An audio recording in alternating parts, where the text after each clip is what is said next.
Have you seen those mind-blowing aquascapes that look like beautiful underwater gardens and thought to yourself, I want that? Let's talk about the 5, or more like 20 things you need to know before you get started.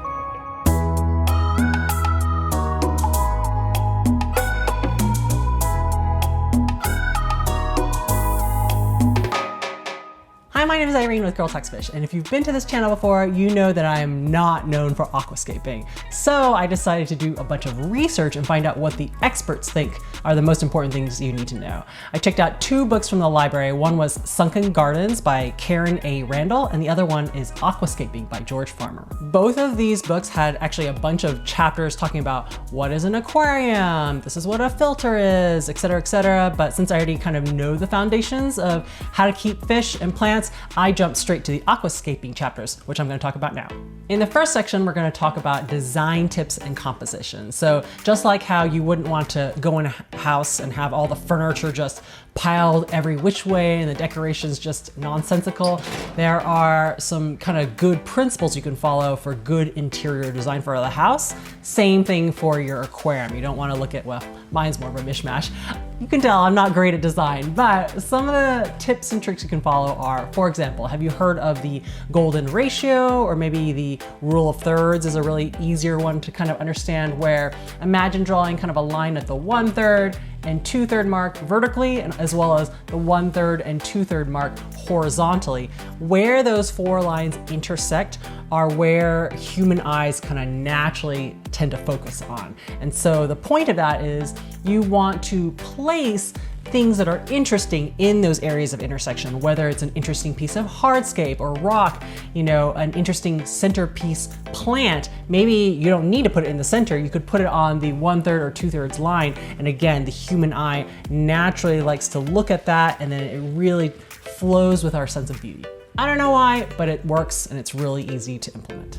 Another tip that I've commonly seen is not to use kind of like the same kinds of looking plants. So you can see in this aquarium, there's just a lot of green and it's really easy for those plants to start getting lost among each other where you can't really see the difference between them. So try to put plants that are of different colors or shades of green next to each other, as well as different textures. Like if you have a small leaf bacopa over here, you can see I put it next to the really broad leaf dwarf aquarium lily just to have some contrast in the leaves. And then next to that, the really narrow leaf Pogostemon stellatus. So yes, this is not a great example of aquascaping. I did not try to aquascape it, but I did try to put not similar plants next to each other so that they wouldn't get so, you know, lost in the forest.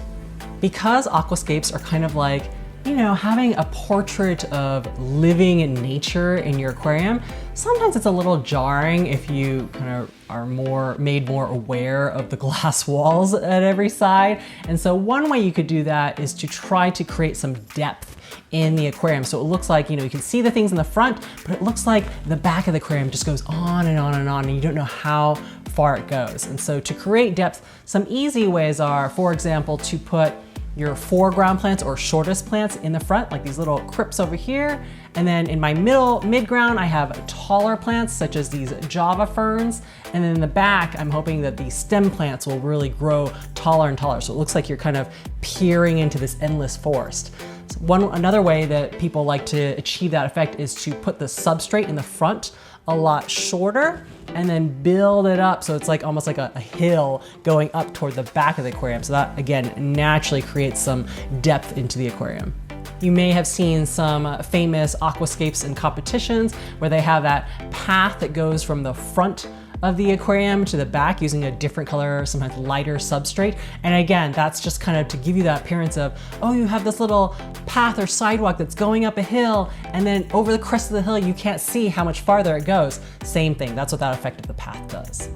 Now, one thing Karen mentioned in her book was to have areas of negative space. And my aquarium is not a good example of this, but sometimes when you just have too much stuff in your aquarium, it's really busy and your mind, your eyes don't know where to focus on. So creating some negative space actually naturally creates interest and some relief on the eyes. So that could mean an exposed area of the background where it's not fully covered in plants, or maybe kind of exposed areas of substrate that just, again, it's just not solid plants and hardscape and substrate, but there's just some areas where, again, your eyes are naturally attracted to because there's nothing there, and it makes the things that are there stand out more. George, on the other hand, mentioned using a contrast of light and darkness, which I had never thought about. And so I didn't do this on purpose, but you can see over here where the Pogostem installatus is, there's bright light green and the light really shines on it. Versus over here, I have some lily pads that grew out of my dwarf aquarium lily that naturally create shade, and it makes this corner of the aquarium darker. And so, yeah, it's not all the same amount of light or shadows. There's just some play of light to darkness that naturally occurs, and that will also create more interest in your aquarium. In our next section, let's talk about common layouts you may see in aquariums. So the first one would be the sloping or triangle shaped layout, where one side of the aquarium has higher, taller hardscape and plants, and then it slopes down gradually so that on the other side you have very low foreground carpeting, or maybe just even substrate there, no plants. So it kind of naturally does that slope. It's very easy to accomplish. I, for some reason, find it very visually attractive, because you can see this video over here where I made a 10-gallon aquascape out of my breeding tank and then realized, oh, I've actually done this scape previously, so it must be one of my favorites. Another common shape would be the convex shape, where it's kind of a U shape or a V shape, and it kind of dips down in the middle, again, creating that beautiful negative space. And in that case, you don't need it to be completely symmetrical. Like the U can be slightly off, because in nature, things are often not symmetrical as well. The opposite would be the convex layout, where it's low on the ends, and then it's kind of this hill, little mountain as well. And same thing, the ends of the convex layout don't have to be exactly the same height, just for interest purposes. And then finally, we have the island style, which is very similar to the convex, where you have a bunch of hardscape and plants in the middle, but in this case, we actually want kind of bare substrate all around the island, so it's really focusing on kind of the creation that's coming out of the center. In our third section, I want to touch briefly on Hardscape. Both of these books, they kind of devoted large chapters to talking about the different types of hardscapes, you know, the different kinds of rocks and driftwood that you can get. I just want to touch on it briefly because it is referred to as the backbone of an aquascape, where you set up your hardscape first and then you're going to plant your plants around it. And hardscape, what I mean by that is can be anything from, you know, aquarium rocks such as this, driftwood, of course, even aquarium decorations. I've seen Oliver Knott and D Fish Tanks, they use just regular fish tank decorations and plant plants around it, as well as even the background can sometimes affect what your aquascape looks like. Because the hardscape can be so important to the aquascape, a thing that you can do is actually set up a shallow tub full of sand or gravel and practice placing hardscape in that without filling it with water, of course. It's just gonna be kind of laying out things, and you can easily switch them up and move them around going, yeah, I liked it better when it looked like this or when it looked like that. You can take pictures of it to kind of improve yourself without having to build an entire aquarium.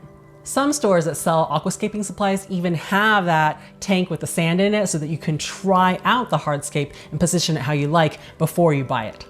All right, let's finally get to what is a lot of people's favorite part, which is talking about aquascaping styles. Now, I just want to preface this by saying, if you put together a planted tank and it looks good to you, it doesn't have to follow a specific style. As long as it makes you happy, that's really all that matters. However, that being said, a lot of people just don't know where to get started. And so looking at some of these styles for inspiration can sometimes kind of help you kickstart your aquascaping hobby so that you can imitate the masters and then eventually create your own style. First up, we have the Dutch style of aquascape. This is like the formal flower garden that you might see at Buckingham Palace. You know, everything, there's a lot of rules if you want to be really strict and follow exactly what is competition worthy, but some things include they use a lot of, it's very heavily planted, a lot of stem plants, usually not a lot of hardscape or very minimal, and then they like to cover the sides and the background completely so that you cannot see the glass walls at all. Another style that's become really popular recently is the nature style, and that was kind of coined by Takashi Amano, who wanted to imitate nature and bring a slice of it into your own home. One of the most famous types of aquascapes is the Iwagumi style, which is focused on rocks. Usually it's one type of rock as the hardscape, placed very carefully in specific positions and angles. There's a lot of stuff you can research about it, and then they usually feature a carpeting plant so that the rocks are not hidden at all, and algae control can be a bit of an issue there because it's not heavily planted. It just has those low-growing carpeting plants. Another type of nature aquarium is the Ryoboku, which I wasn't as familiar with, but it's, instead of featuring rocks, it features driftwood. So again, you're gonna choose one type of driftwood usually to feature, and then have a bunch of plants around it that accent the wood. And then the final subcategory of nature aquariums would be the diorama. These are the ones that look like terrestrial landscapes where they're trying to kind of create this mountain landscape or trees, and the nanofish are like little birds swimming, flying in the background. And again, those require a lot of work to keep that diorama looking like a beautiful landscape. Biotopes is actually another type of aquascape as well.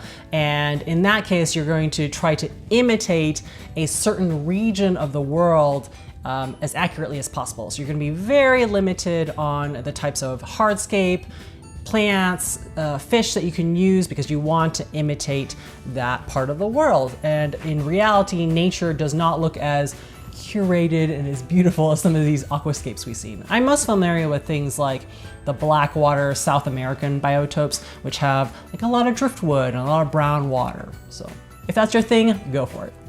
Paludariums are pretty popular, where it's part underwater, part out of water, so you really get to experiment with the look of submersed versus immersed grown, because plants can look very different when they grow out of water. And then we come to my favorite style, which is the jungle style. It's very, very beginner friendly. You don't really have to do anything except for dump a bunch of plants in there and then let it grow into this overgrown forest. And I love it because you don't have to meticulously prune and maintain it all the time. And tons of plants usually means more purified water, healthier conditions for your fish to live in. So in my last section, I want to talk about what each author recommended you should do to get more proficient at aquascaping. So Karen just said, practice, practice, practice. She said the best way to get good at aquascaping was to set up lots and lots of little aquascapes and then take them down.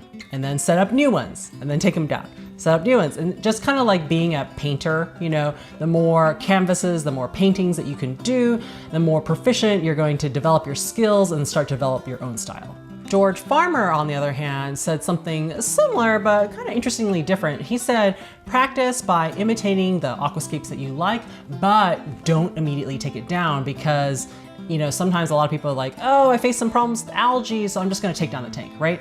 And then if you do that, you never really learn how to take care of plants. So as a newbie, he said, first try to imitate very easy hardscape layouts, go with low light beginner plants that are a lot hardier, and then way understock the number of fish that you're gonna keep. And the combination of those will help you more easily balance your aquarium and learn how to really take care of an aquascape in the long run, and not just have it up for photographs and then it doesn't really look like that, you know, a month later.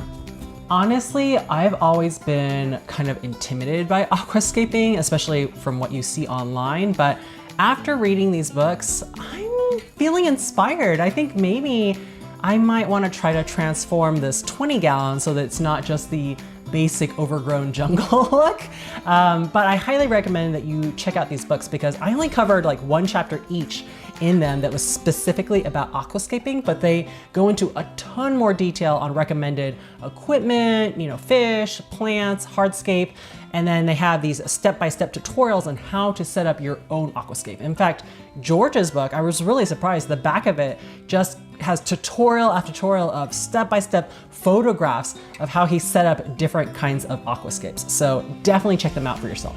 If you want to see my previous attempt at aquascaping, you can see my 10-gallon breeding tank that I did a triangle layout over here. I was going for that calm nature documentary kind of vibe with the voiceover, but some people thought I sounded really weird and unnatural because I'm so energetic and hyper normally. So let me know what you think. Take time to enjoy your aquariums, and I'll see you in the next video.